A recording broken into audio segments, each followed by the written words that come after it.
simples, né? Pode passar.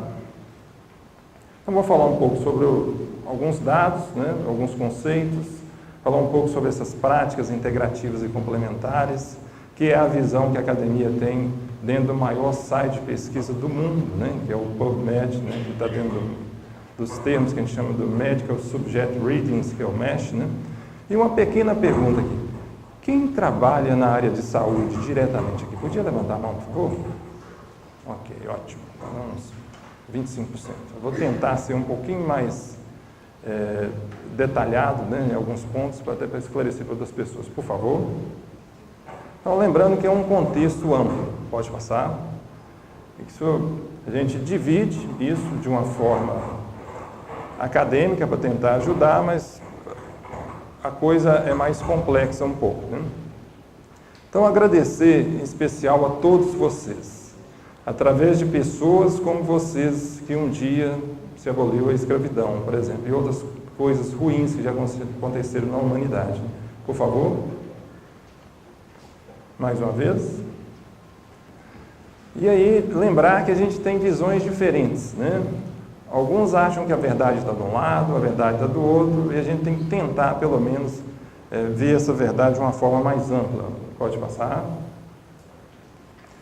Então, de qualquer forma, a gente tem que evoluir, né? E dentro do nosso grupo, nós optamos, tudo bem, tranquilo, nós optamos, então, por falar com o coração. Então, eu vou tentar, né, explicar aquilo que está vindo de dentro, né? E foi isso que eu fiz. Eu abandonei tudo, abandonei o trabalho todo aí fora e resolvi, depois de alguns anos de estudos, ir para dentro da universidade. E dentro da universidade, nós começamos, então, a trabalhar algumas questões que a ciência tem desenvolvido com um processo de interrogação e de dúvida. Dentro da medicina, a gente sofre uma pressão muito grande, muito grande. Então, o grupo de terapias complementares recebeu um grande presente do alto. Várias pessoas começaram a nos visitar, e acredito, enviado pelo alto mesmo, né? Então, nós fizemos a seguinte pergunta: você tem sede de quê? Você tem fome de quê? Qual que é a sua opção perante a vida, né? O que você traz para aumentar esse conceito de espiritualidade, né? E nesse intervalo, dentro da universidade, a gente sempre trabalha com o conceito da indissociabilidade entre ensino, pesquisa e extensão. O ensino, a gente tenta trazer alguns conceitos básicos, né, dentro da universidade. Pode estar passando? Imaginar isso de uma forma mais... Ótimo. E a ponteira aqui. Tranquilo. Tá? Muito obrigado. Lembrando que isso é algo que trabalha, então, de uma forma conjunta, né? Talvez o problema seja eu. Eu estou chegando nessa conclusão. A medicina tradicional, ela é extremamente importante. O indivíduo que está com a cólica biliar tremenda, está sofrendo, ou está com artrose, ou está com hemorragia muito grande, que é da minha área de ginecologia, nós não podemos negar esses avanços da medicina, de forma alguma. Nós nos tratamos, nós ensinamos dessa forma, mas ver o indivíduo de uma forma mais integrada, que é o grande desafio nosso. Por isso que o nosso gancho pegou nesse conceito.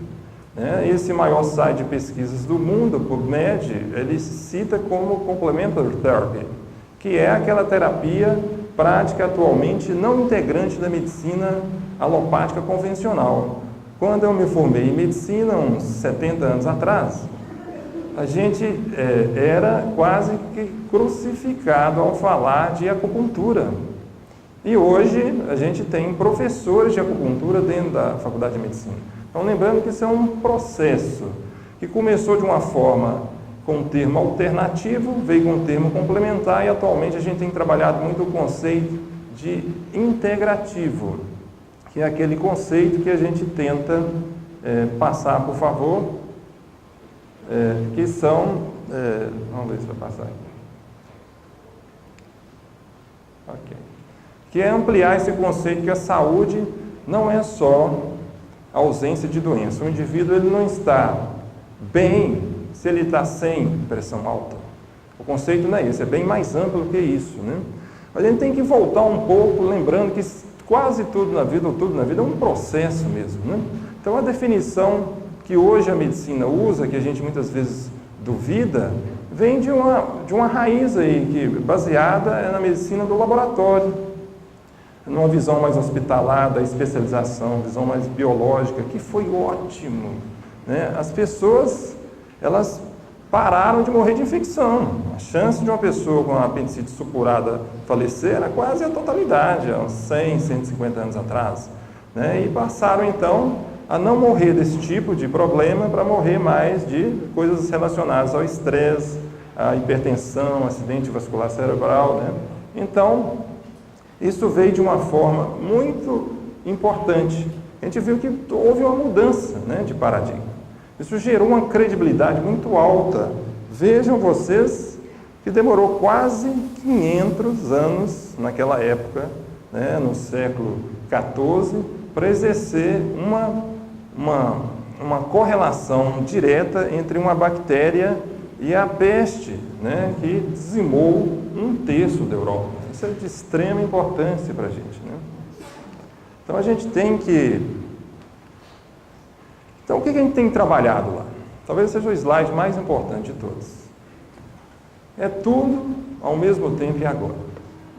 Então quem tem o interesse de trabalhar com ensino, a gente faz o trabalho da que a gente chama das disciplinas de tópicos. Então, nós temos os tópicos em ginecologia, obstetrícia, saúde e espiritualidade. Então, a gente abre o salão nobre da faculdade e começa a discutir isso, que é importante. Nós temos ensino atualmente de homeopatia, de acupuntura. Nós temos trabalhos de extensão com reiki, né? Trabalho com meditação, com yoga, né? Isso tem aumentado. Nós, em nome do grande Criador, nós vamos lançar, com a ajuda do INED, alguns livros, né? Que a gente está até em fase aí de elaboração dos capítulos. E agradecendo aqui o apoio, que os 2 maiores livros lançados na faculdade foi com o apoio do INED, que é Saúde e Espiritualidade, né? Muito bem. E o povo tem sede disso, é impressionante. Todos os eventos que nós programamos, que é uma vez por mês, tiveram vagas esgotadas. É o maior salão da Faculdade de Medicina, são 440 vagas, né? Então a gente convida pessoas das mais variadas origens. Por exemplo, o professor Ramon Cossenza é um ex-professor da universidade, ex-candidato a reitor da universidade, lecionou neuroanatomia durante 30 anos, agnóstico, mas que traz uma mensagem de espiritualidade muito forte, que ele trabalha com o que a gente chama de mindfulness, né? Que tem uma relação boa, né? Então, um dos momentos de maior espiritualidade que eu já passei na minha vida foi realizar uma oficina de meditação com o professor Ramon, com os alunos, né? Muitos deles sofrendo processos graves aí de ansiedade, de depressão, alguns até com pensamentos suicidas, né? Pode passar, por favor? Trabalhamos com o quase recém-empossado diretor da Escola de Música, professor Renato Sampaio, que trabalha a música. Olha que coisa maravilhosa ter tido esse show do Grupo Família aqui. Isso traz emoção para a gente. Eu também me emociono muito, viu? Muitas vezes eu tenho que ser o último a sair do cinema, por choro mesmo. Eu e minha mulher, a gente fica lá, nossa, a gente tem que esperar aqui um pouco, né? Isso é provar que a pessoa tem amor, né? Pode passar, por favor. Alguns alunos buscam a evolução espiritual através da música. Então, nós estabelecemos um curso de musicoterapia aos sábados de manhã, né, que o professor Renato ajudou a coordenar, né? Então, foi muito interessante também. Outro tipo de atitude, trabalhar qualquer área da medicina com espiritualidade, que é o gancho maior. Né? Trabalhamos com cuidados paliativos, que é um dos momentos de maior espiritualidade, de busca da religião, da religiosidade, desse conceito um pouco mais amplo, que é a espiritualidade dessas pacientes, que é deixar em contato os alunos. Nós trabalhamos também com outros segmentos, né? A doutora Filó, que é uma grande trabalhadora aí do catolicismo aqui em Belo Horizonte, uma coisa impressionante, gente, quase 2.000 pessoas inscritas para escutar essa forma de espiritualidade. A doutora Filó foi falar para a gente lá. E um convite aqui, a próxima palestra nossa vai ser da nossa amiga, ex-professora da universidade, né, formada em medicina em Berlim, a professora Lisete Lobato, que agora tem o seu nome, né, de Guru Sangha Khalsa, que ela está trabalhando, inclusive, a meditação através do Kundalini Yoga com um grupo de Harvard, que é um dos professores de Harvard, que a gente vai fazer um trabalho também conjunto dentro da universidade também. E dentro da espiritualidade, um dos conceitos mais fortes, sem dúvidas, mais utilizados, é o conceito da religião e religiosidade. E o psiquiatra norte-americano Harold Kenning teve trabalho e tem trabalhado muito nessa área, né? Que é muito importante para as pessoas e está muito relacionado em 3/4 das vezes que a gente chama de saúde mental. São bilhões de pessoas no mundo que se dedicam a isso. No Brasil, estima-se que apenas 8% não tem alguma afiliação religiosa específica, né? A gente tem que fazer esse tipo de estudo, que até pelo WhatsApp a gente recebe mensagens, né, falando que a gente vai obter ajuda. E nós, da universidade, nós somos questionados o tempo todo. Será que isso tem uma validade? Né? Isso é feito, por exemplo, através de questionários. Dentro do estudo da espiritualidade e religiosidade, tem os questionários que a gente chama, por exemplo, de FICA e de Hope, que tenta abordar de forma quantitativa, por exemplo, o nível de frequência religiosa. E aí se faz a seguinte pergunta, algumas perguntas. Será que o bem-estar, a esperança, o otimismo, o significado e a autoconfiança podem ser alterados pelo investimento que a pessoa dá na religiosidade e espiritualidade? O que a literatura tem mostrado, na grande maioria das vezes, é que essas pessoas, sim, elas têm maior bem-estar, quem tem um nível maior de religiosidade, de espiritualidade, de maior esperança, otimismo, significado, de autoconfiança, né? E as emoções negativas, que ninguém quer ter, né? E a gente sofre com isso, né? Que é depressão, suicídio, ansiedade, alcoolismo e drogas. O mês passado, uma estudante da Universidade Federal de Minas Gerais, da Faculdade de Medicina, se suicidou, né? Nós, da área de saúde, somos recordistas de suicídio, desde sempre. Isso é um péssimo exemplo. Então, nós temos uma pressão muito grande, né? E quem trabalha com isso, de uma forma mais intensa, tem sim um menor nível de depressão, diminui a chance de suicídio, né? Diminui a ansiedade, o uso de drogas, né? Isso é muito importante também trabalhar. Quem está internado tem, quanto maior o nível de religiosidade, espiritualidade, menor o nível de depressão. Isso é muito importante, porque várias pessoas já se suicidaram no mundo, desde que eu estou falando aqui, desde o início, né? Isso é uma realidade muito forte, né?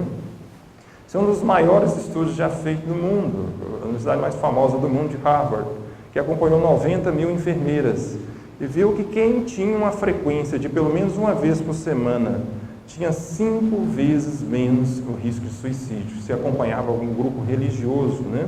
Isso é muito importante, mostrando de forma bem clara como que, quando maior a religiosidade, a espiritualidade, a frequência religiosa, menor o risco de suicídio, né?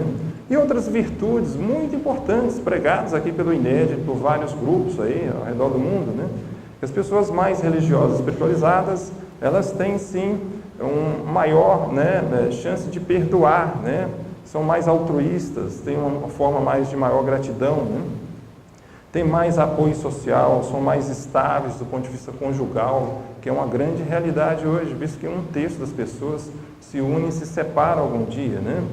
E tem um menor risco de realizar algum tipo de delinquência ou crime, né? Mas nem tudo é só a questão positiva.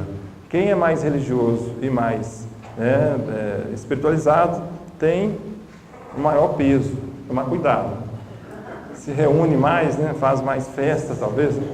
Mas pratica mais exercício, faz uma alimentação mais adequada, pratica menos sexo inseguro, fuma menos. Então, olha que visão mais integral. As coisas não são pontiformes, ocorrem de uma forma ampla, né? Fuma menos, né? Já foi falado. A pessoa tem um risco menor, né? É bom que vai mais rápido um pouquinho.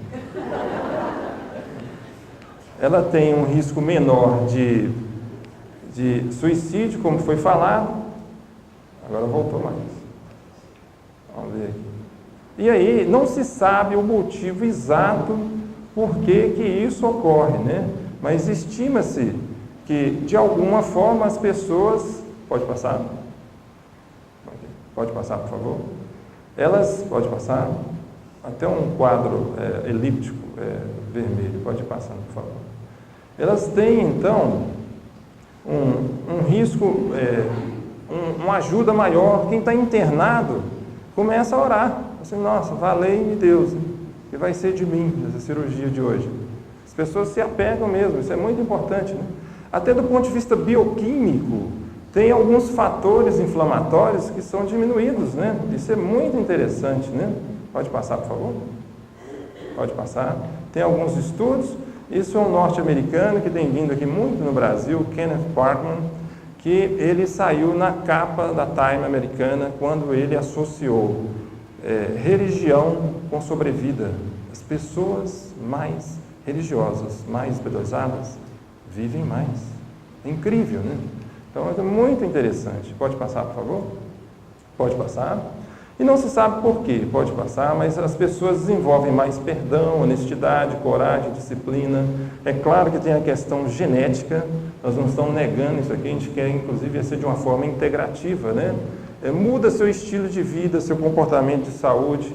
As pessoas, então, passam a ter essas emoções positivas, tem uma conexão social. Olha só que maravilha a gente reunido aqui no sábado de manhã, né?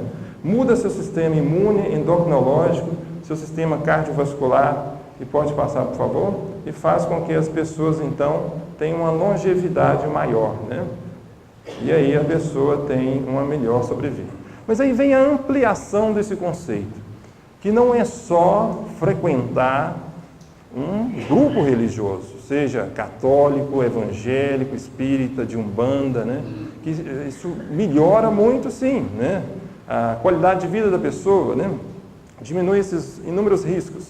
Mas o grande exemplo hoje que talvez a academia possa trazer é que essa ampliação é vivida de uma forma diferente.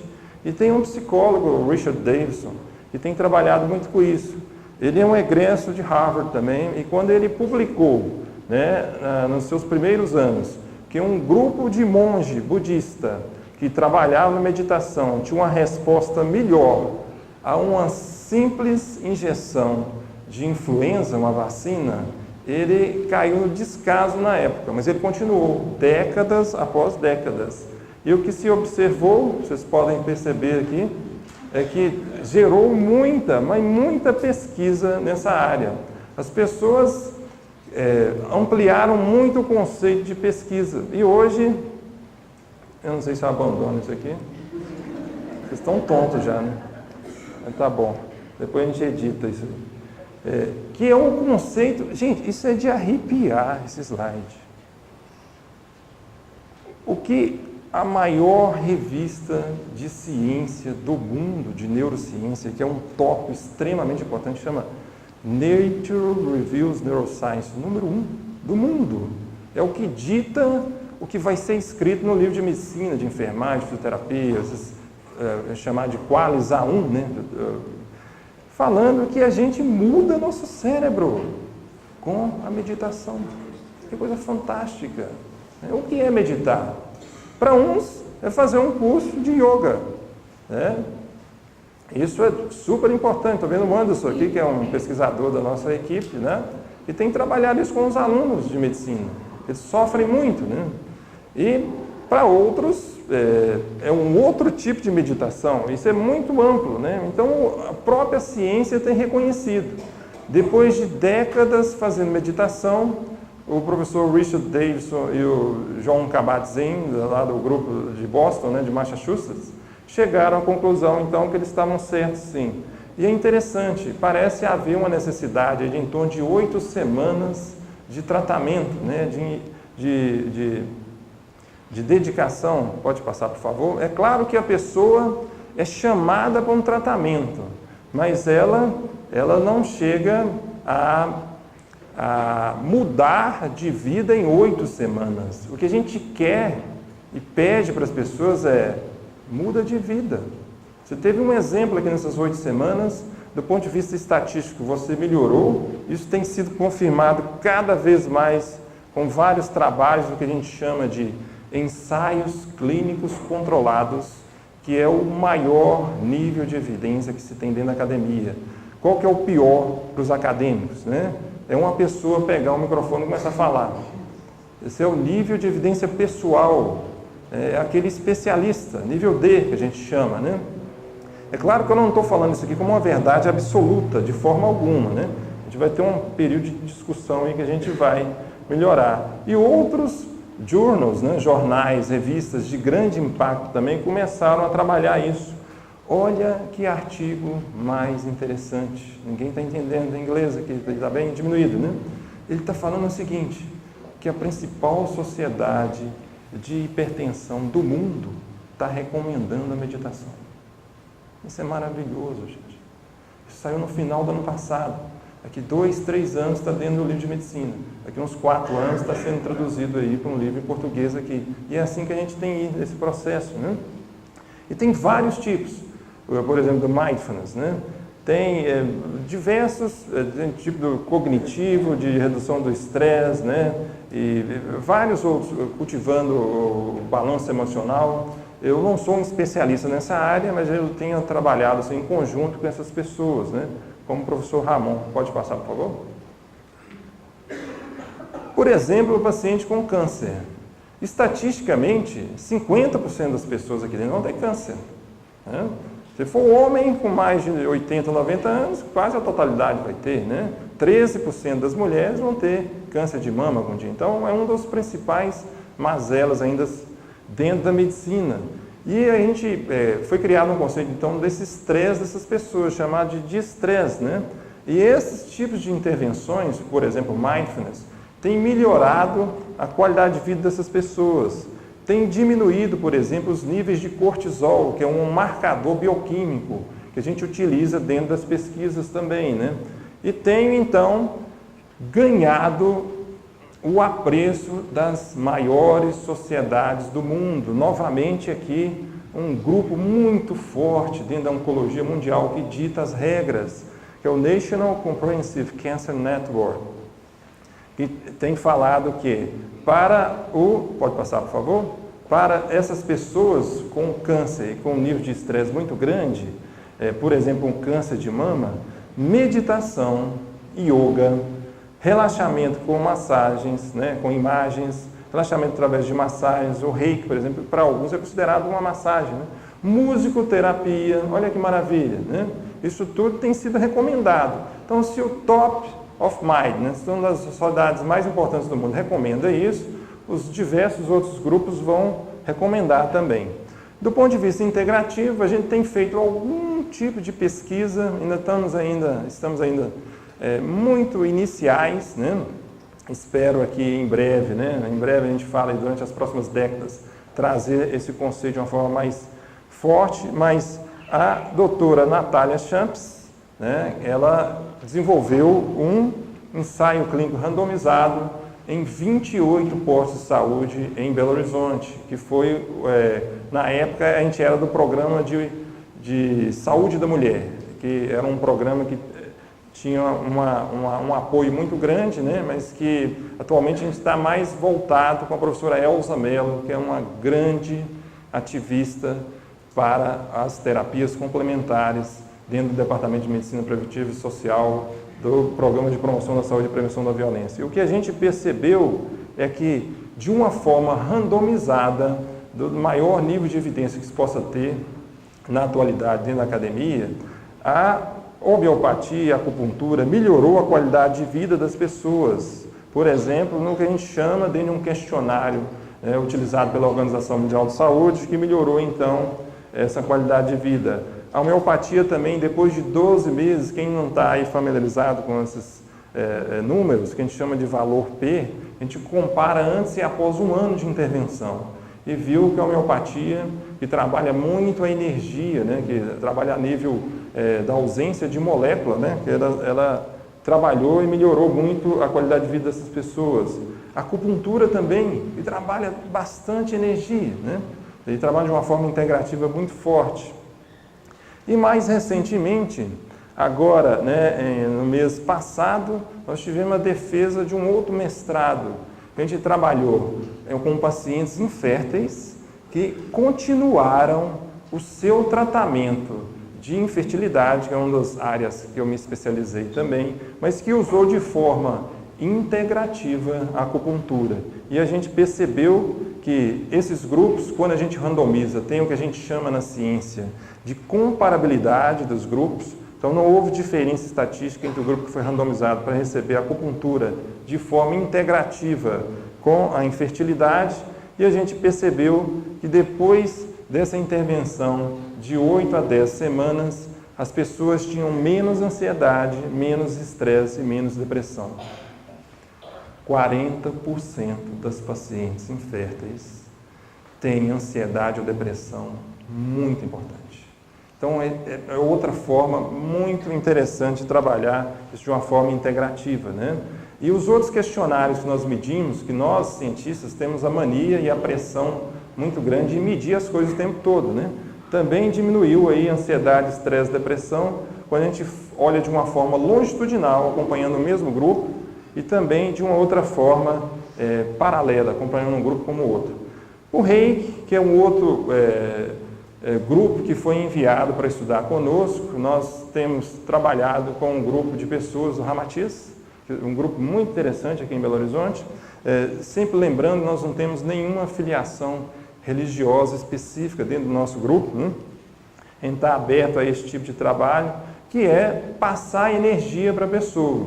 Você não consegue colocar a Terra dentro de uma balança, né? Nem colocar uma fita métrica daqui no Sol. Mas você tem medidas indiretas para saber isso. Então, você não consegue ver a energia, mas você consegue, por exemplo, medir a qualidade de vida em pessoas que estão próximas da morte, em pessoas com câncer terminal. E a gente tem feito isso lá, tudo aprovado pelos comitês assim que são necessários, né? Por exemplo, o Comitê de Ética em Pesquisa da Universidade Federal de Minas Gerais. Todos os projetos de extensão também passam pela Câmara Departamental, uma exigência da universidade, e são aprovados pelos centros de extensão do Hospital das Clínicas e da Faculdade de Medicina da UFMG. Isso é um trabalho que a gente tem feito. E aí, já chegando ao final, a gente se pergunta, né? Porque, volto à mesma frase, né? É necessário calar a nossa voz para que o Cristo possa falar. É emocionante essa frase.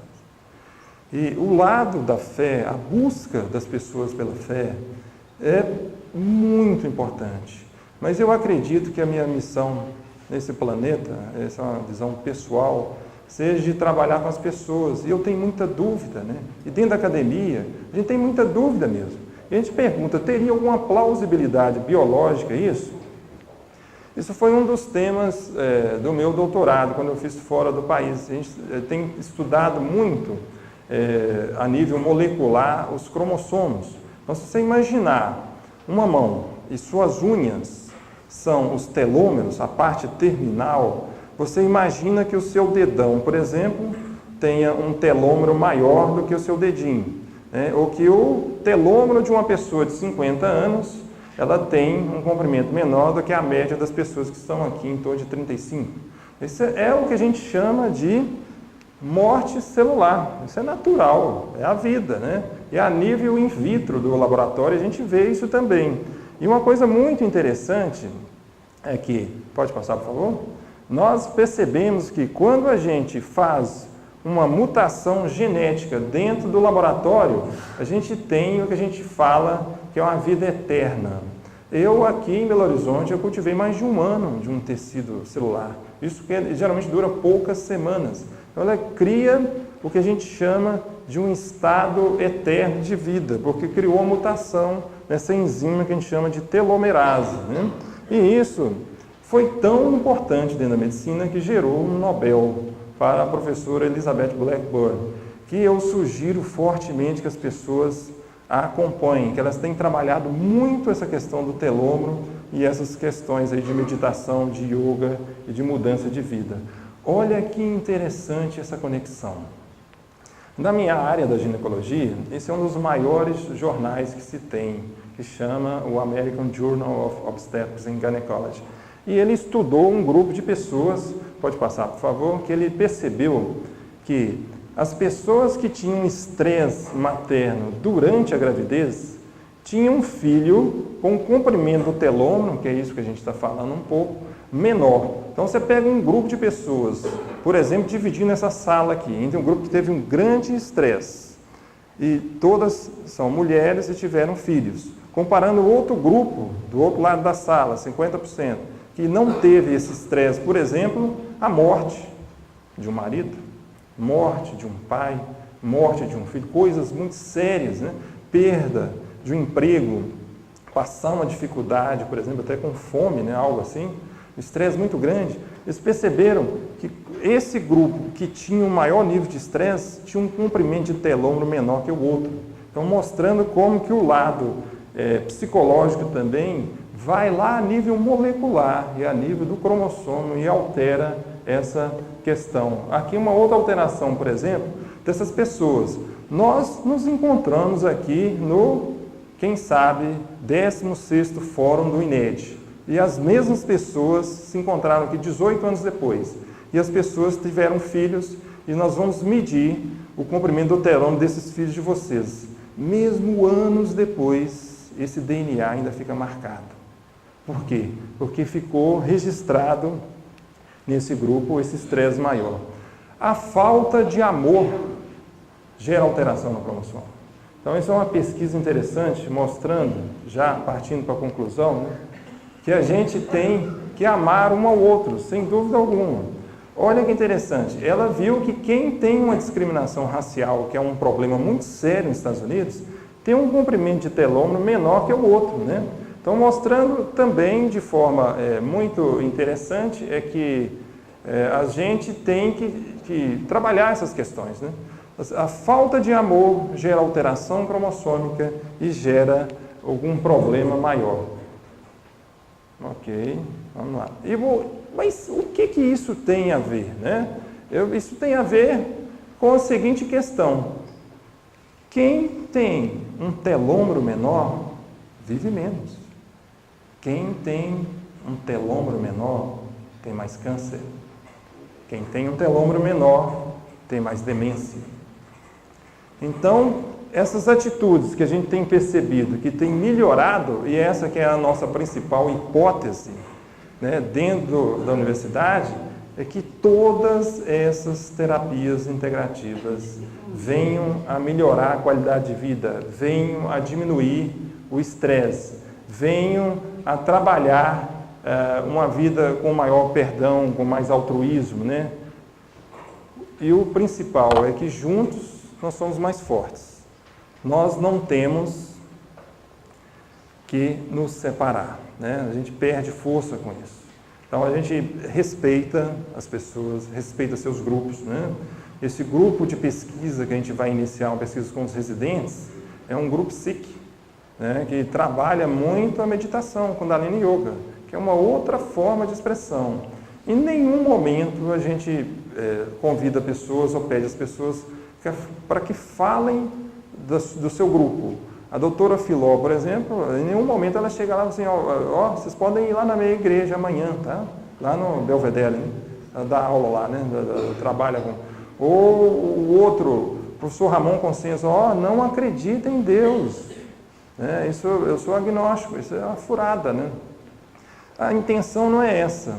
A intenção é justamente levar a paz para as pessoas. É levar uma mensagem diferente.